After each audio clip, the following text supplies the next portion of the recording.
tumenye Bibiliya. Iki ni ikiganiro utegurirwa na Dr. Bernard Makegi ukagigezwaho na Transworld Radio.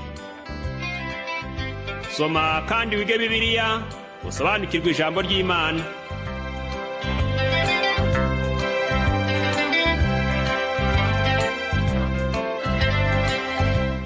Uraho neza nshuti muvandimwe uteze amatwi ikiganiro tumenye Bibiliya. Amahoro y'Imana nabane nawe. Kaze muri iki kiganiro ugezwaho nanjye Parfait Ntamvutsa.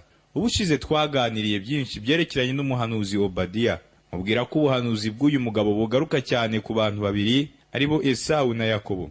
Twabonye ko Obadiya ari izina risobanura umugaragu w'Uwiteka. N'umwe mu bahanuzi bane tutaziho byinshi uretse kuba yaranditse ubuhanuzi gusa bwamwitiriwe. Twavuze kandi no kuri Edomu. Edomu niwe sanganyamatsiko nkuru y'iki gitabo cya Obadiya.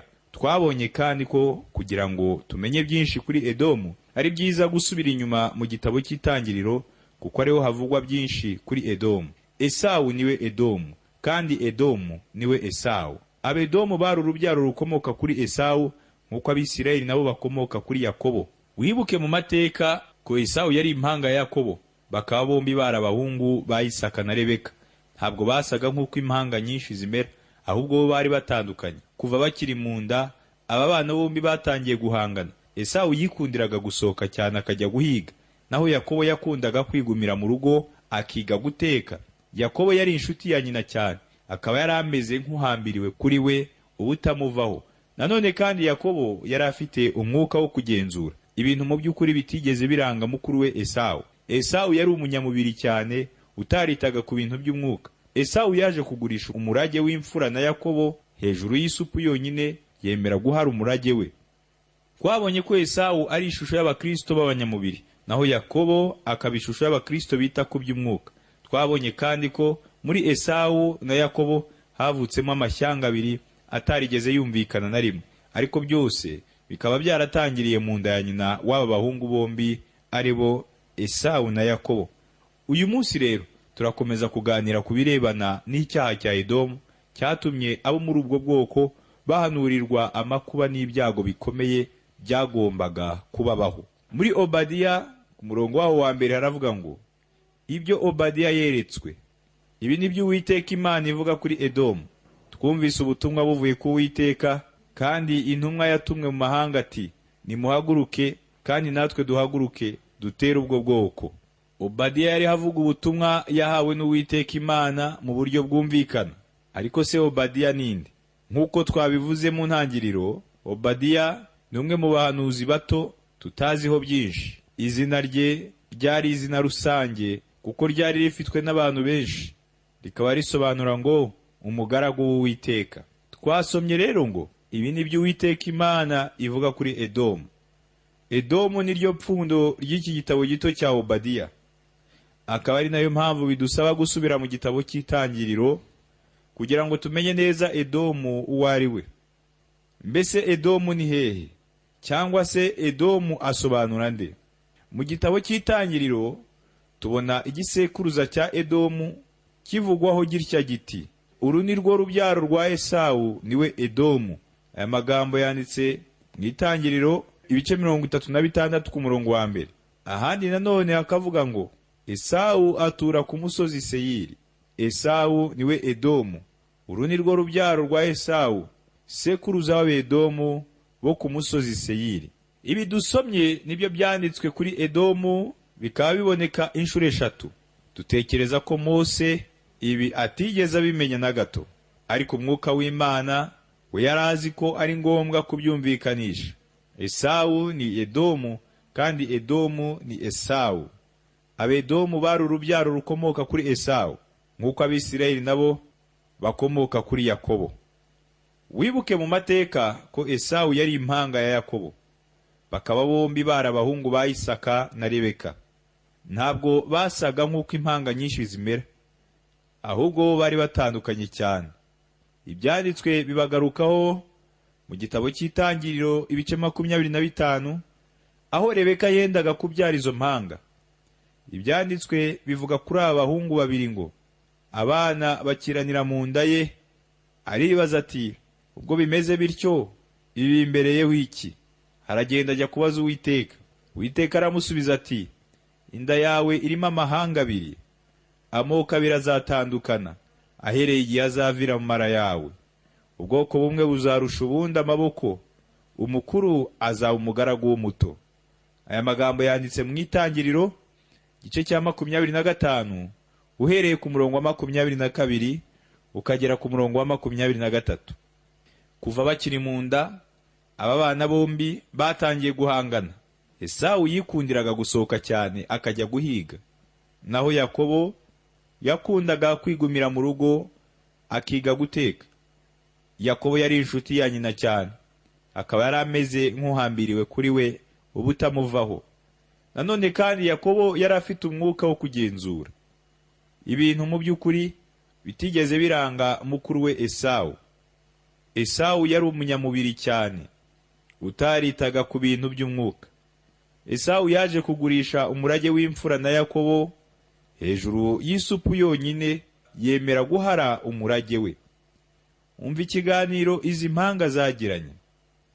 Ikiganiro cyabo tugisoma mu gitabo cy'Itangiriro ibice 25, uhereye ku murongo wa 30 ukagera ku murongo wa 34. Haravuga ngo, Esawu abwira Yakobo ati, ndakwinginze ngaburira ku bitukura utetse, kuri ibyo bitukura byawe, kuko nkoza. Icyo cyatumye yitwa Edomu. Yakobo aramusubiza ati, keretse twagura ubutware bwawe uyu munsi. Esawu aramusubiza ati, ubu se ko ngiye gupfa, ubwo butware bumariye iki? Yakobo aramubwira ati, ndahira uyu munsi. Aramurahira ati, ndagurisha Yakobo ubutware bwanyu. Yakobo aha Esawu umutsima n'ibishyimbo yatetse, ararya aranywa, arahaguruka arigendera. Uko niko Esawu yasuzuguye ubutware bwe. Esawu ntiyagurishije umurage w'umwana w'imfura, abitewe n'uko yari ashonje cyane nk'ugiye gupfa. Nta nubwo twavuga ko mu nzu ya Isaka hari habuze ibyo kurya, ahubwo Esawu yabitewe no kuba yari umuntu w'umunyamubiri cyane, wifuzaga iby'umubiri gusa, maze agurisha ku bushake bwe umurage we mu buryo bw'umwuka. Mu bisanzwe kera, iyo umuntu yagiraga umurage w'umwana w'imfura, yabaga ari kumwe n'Imana, kandi yari nk'umutambyi w'umuryango we. Bene uyu muntu kandi yari afite isezerano ry'Imana, yari afite uko abanye n'Imana. Dushingiye kuri ibi rero, twavuga ko Esawu ubwe yavuze amagambo ameze nk'aya agira ati, jye nakwihitiramo kwifatira ku bitukura kuruta uko nabana n'Imana. Tugenekereje, twavuga ko ari nk'uko nguko Esawu yavuze. Iyi ni ishusho nyayo y'abakristo bo mu gihe cya none. Iyi niyo shusho yerekana neza ab'iki gihe, aho usanga abakristo bameze nk'abafite ibyiciro bibiri, kandi ibyo byiciro byombi bigahora bihanganye. Mu rwandiko Pawulo yandikiye Abagalatiya mu gice cya 5 ku murongo wa 17, hari aho yagize ati, kuko kamere irarikira ibyo umwuka yanga, kandi umwuka yifuza ibyo kamere yanga, kuko ibyo bihabanye. Nicyo gituma ibyo mushaka gukora atari byo mukora. Ibyo ni byo bice bibiri by'abakristo ba none, ab'ubugingo bushya cyangwa kamere nshya, n'abandi ba kamere ya kera. Aba bantu babiri bahora bahanganye. Esawu ashushanya abantu ba kamere ya kera, ari bo banyamubiri, naho Yakobo agashushanya aba kamere nshya, ari bo w'umwuka. Izina Edomu risobanura utukura, cyangwa se ibyahishwe n'izuba.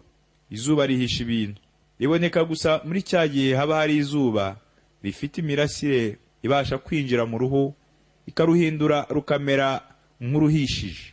Uwahishijwe n'imirasire y'izuba rero agereranywa n'umuntu udashobora kwinjirwamo n'imirasire y'ijuru, nyamara yarasiweho nayo. Uko kwinjirwamo niko gukizwa, naho kurasirwaho gusa imirasire y'ijuru ntiyinjire niko kwigumira uko wahoze.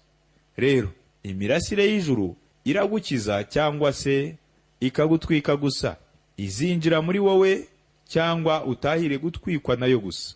Uko niko kuri kw'ibintu.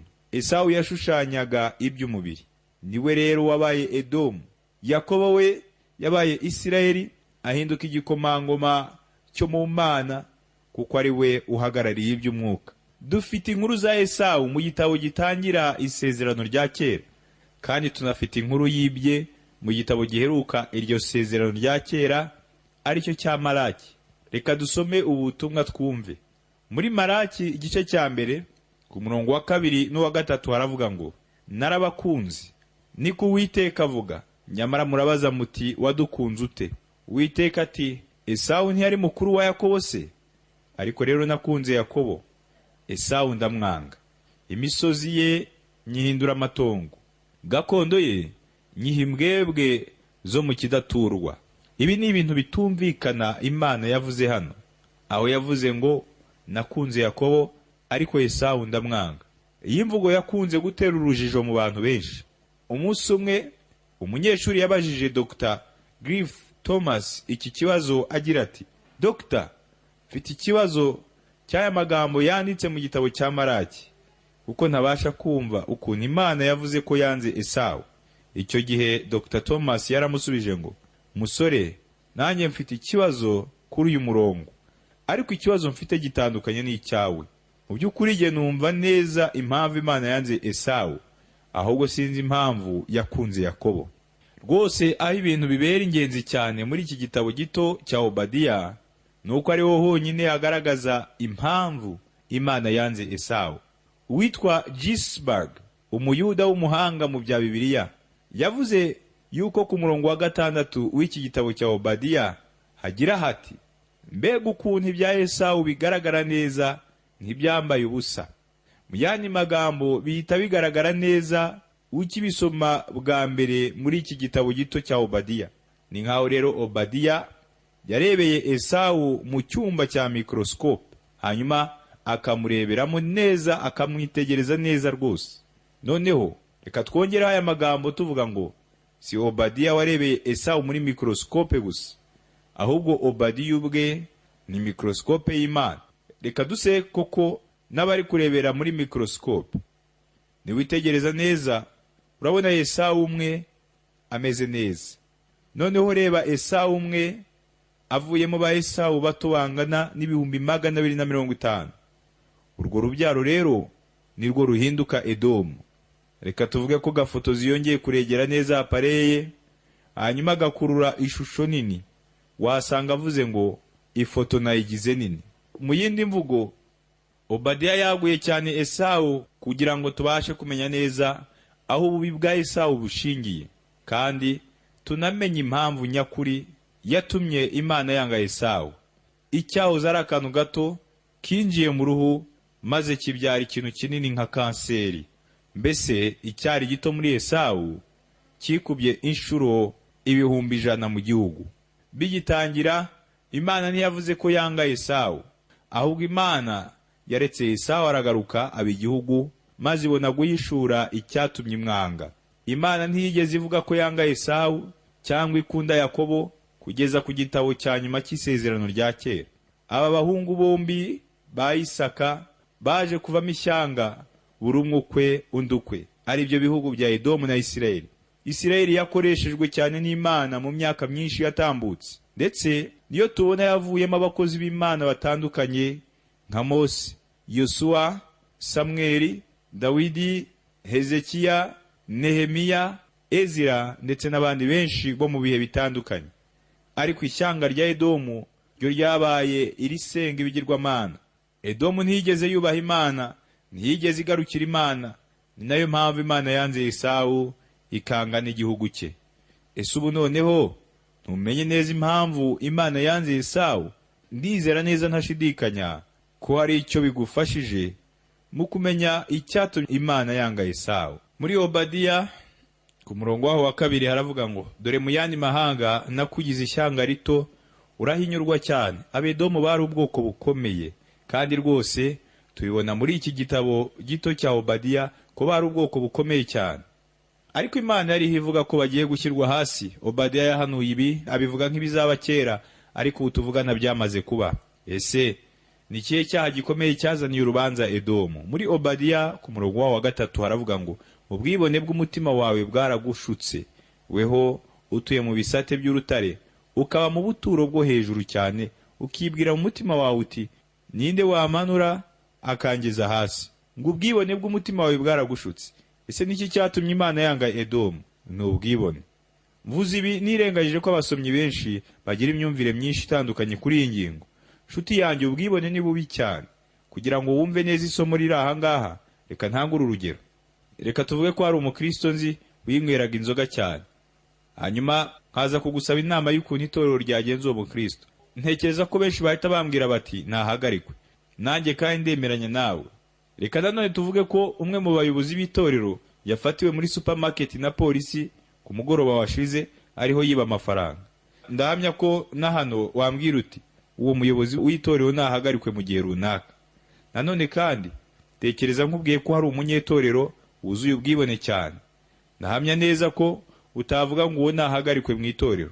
Ndabizi ko benshi bavuga bati rwose pastori, uyu muntu nahugurwe abwirwe ko ubwibone ari bubi kandi ko akwiye kubureka, ariko bakamureka agakomeza gahunda y'itorero kuko atari cya gikomeye yaba yakoze, kuko atari kimwe n'uwasinze cyangwa uwibye amafaranga muri supermarket. Nyamara nshuti yanjye, ndakubwiza ukuri ko ubwibone ari icyaha kibi mu maso y'Imana kuruta ibyo byose natanzeho ingero. Mu maso y'Imana ubwibone busumbye ububi gusinda n'ibindi. Bibiliya ntikunda kwita cyane ku cyaha cy'ubusinzi kuko itavuga cyane kuri icyo cyaha. Nyamara ubwibone bwagize uruhare mu gusenyuka k'ubwami bwa Isirayeli, Babuloni, ubwami bwa Alexandre mukuru ndetse na Roma. Ubwibone bwakubise hasi ubwami bukomeye n'ibihugu bikomeye byo mu isi. Ndetse ubwibone nabwo buzakubita hasi ibihugu byacu niba bitisubiyeho, cyane cyane byitwa ko bikomeye ku isi ya none. Ariko icyo naguhamiriza uyu munsi nuko mu maso y'Imana ubwibone ari icyaha kibi cyane. Nanone kandi ubwibone ni icyaha gikabije cyane muri iki gihe tugezemo. Ubwibone ni icyaha kibyara ibindi byaha. Ni kimwe mu byaha bibi cyane bibaho. Ibyanditswe byera byamagana cyane icyaha cy'ubwibone. Imana yavuze ko yanga ubwibone, kandi Edomu yazize icyo cyaha cy'ubwibone. Ndagira ngo turebe ibyo umwanditsi w'igitabo cy'imigani yavuze mu gice cya 6. Mu migani igice cya 6 uhereye ku murongo wa 16 tukagera ku wa 19 aravuga ngo hari ibintu 6 ndetse 7 Uwiteka yanga urunuka bimubera ikizira. Urutonde rw'ibyo bintu rukaba ruteye rutya: icya mbere, amaso y'ubwibone; icya kabiri, ururimi ruriganya rukabeshya; icya gatatu, amaboko avusha amaraso y'utariho urubanza cyangwa y'inzirakarengane; icya kane, umutima ugambirira ibibi; icya gatanu, amaguru yihutira kugira urugomo; icya gatandatu, umugabo w'indarikwa uvuga ibinyoma; icya karindwi, umuntu uteranya abavandimwe. Ese waba wumvise ikiza ku isonga kuri urutonde rw'ibizira Uwiteka yanga urunuka? Ubwibone nibwo buza imbere. Saho gusa Imana ivuga ku bwibone, kuko Imana ubwayo ikomeza guhamya yuko yanga ubwibone, nyamara ko ibana n'abicisha bugufi. Ese ubwibone buturuka he? Niba hari ikintu kibi cyane gituruka kuri Satani, ikiza ku isonga ni ubwibone. Abenshi mu bitwa abakristo ba none usanga bafite ubwibone bushingiye ku bwoko, ubwiza bw'umubiri, ndetse hari n'abibona kubera agakiza babonye ku buntu. Hari abantu benshi birata ko bahoze ari abanyabyaha, ariko nshuti yanyu, ugomba kumenya ko Imana iha agakiza abicisha bugufi. Mu rwandiko Pawulo yandikiye Abafilipi ibice 2 ku murongo wa 5 haraho yavuze ngo nimugire wa mutima wari muri Kristo Yesu. Ese nuwuhe mutima Kristo Yesu yari afite?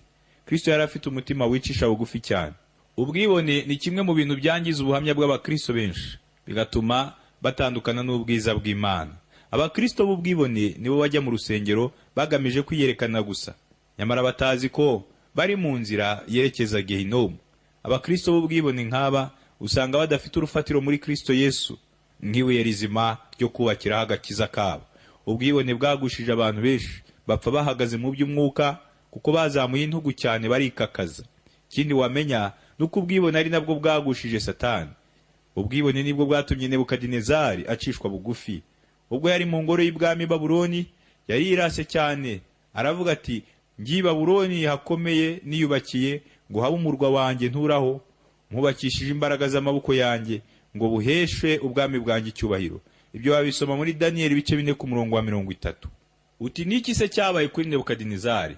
Ubwo yari akivuga amagambo y'ubwibone atarana yarangiza, yumvise ijwi riturutse mu ijuru rivuga riti, yewe mwami Nebukadinezari, ni wowe ubwirwa, ubwami bwawe ubukuwemo. Bazakwirukana bagukure mu bantu ubane n'inyamaswa zo mu ishyamba, kugeza uzamenyera ko isumba byose ariyo itegeka ubwami bw'abantu, kandi ko ibwimikamo uwishaka. Aya magambo yanditse muri Daniyeli ibice 4 were ku murongo wa 31 ukagera ku wa 32.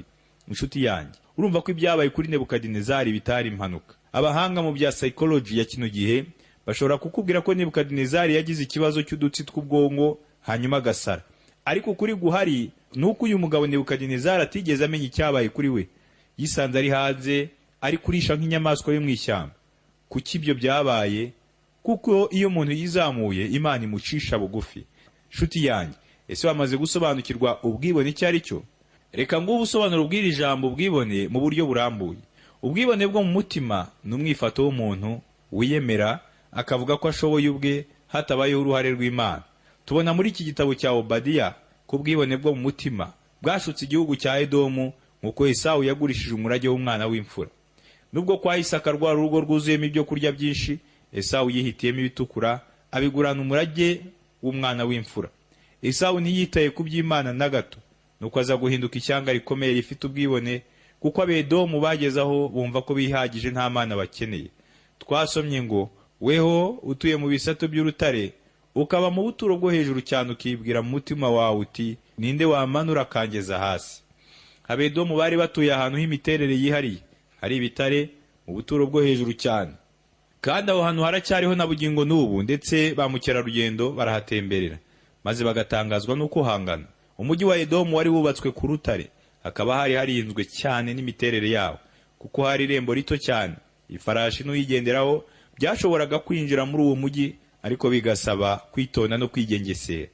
Kurinda uyu mujyi wa Edomu byari byoroshye bitewe n'imiterere yawo. Buri kimwe cyose muri uyu mujyi cyari gitekanye.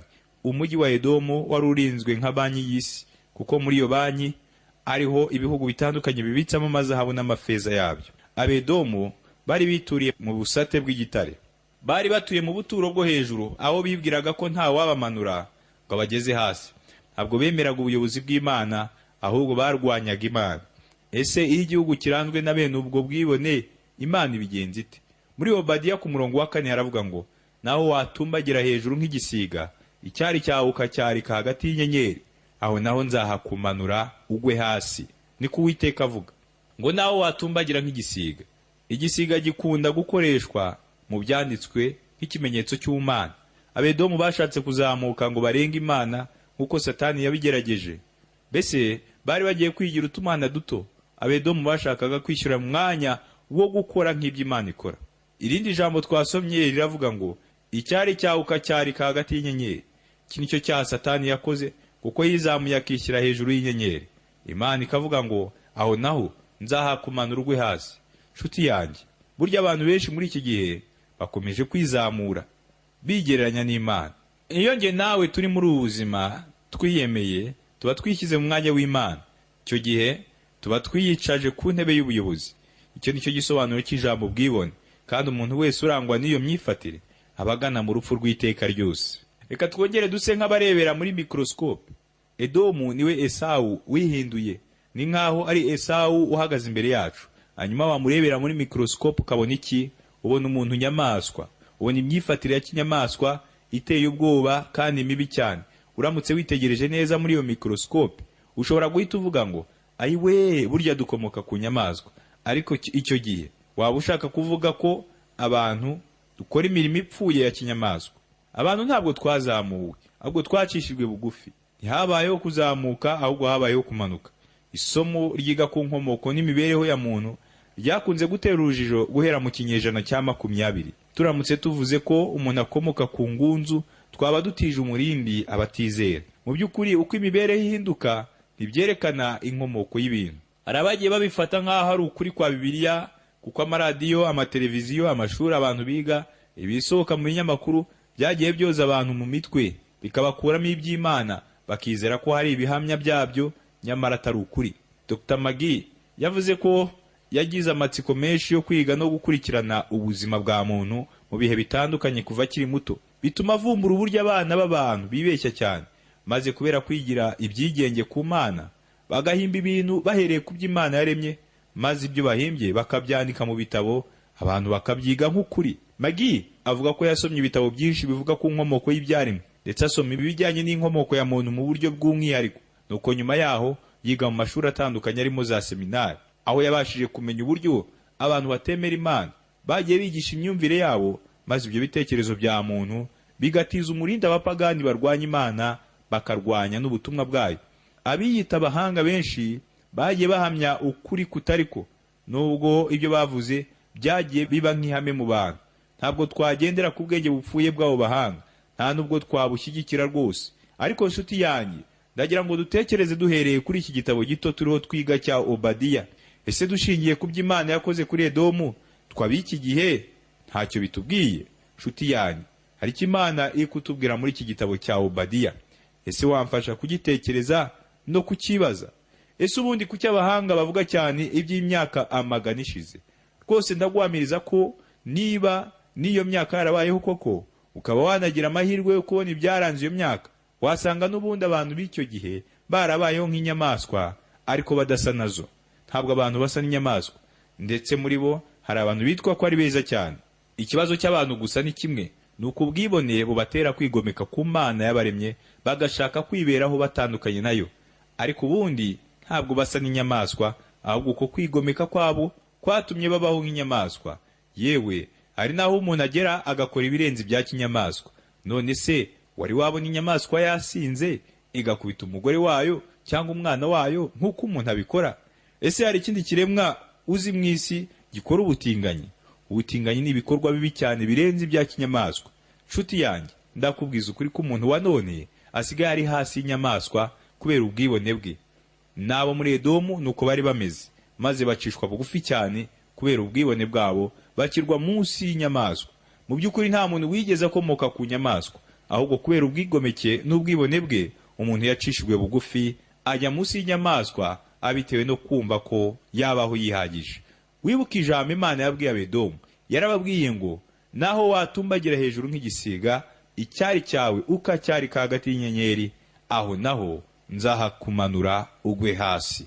Reka twirinde ubwibone, ahubwo dushake mu maso y'Imana duca bugufi. Reka dusenge. Uwiteka Mana ishobora byose, ndagushimiye kubwo kuduhishurira iri jambo. Udukure mu mutima w'ubwibone, maze utureme mu mutima uca bugufi. Ni mu izina rya Yesu Kristo umwami wacu. Amen. Ndagushimiye nshuti wabanye nanjye mu kiganiro cy'uyu munsi. Ubutaha n'ingaruka tuzaganira ku bihano bikomeye byabaye ku bwoko bwa Edomu, babitewe n'icyaha gikomeye cy'ubwibone. Amahoro n'umugisha biva ku Mana Data n'umwana wayo Yesu Kristo n'umwuka wera bibane nawe.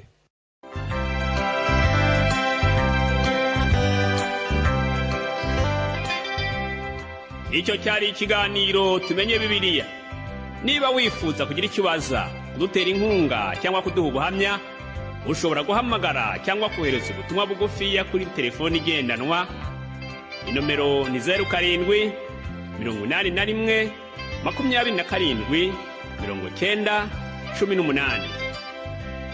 Ushobora kandi kutwandikira kuri page yacu ya Facebook yitwa Tumenye Bibiliya, cyangwa kuri email yitwa umucyofm@yahoo.fr. Iki kiganiro kandi ushobora kucyumva ku rubuga rwacu rwa interineti ari rwo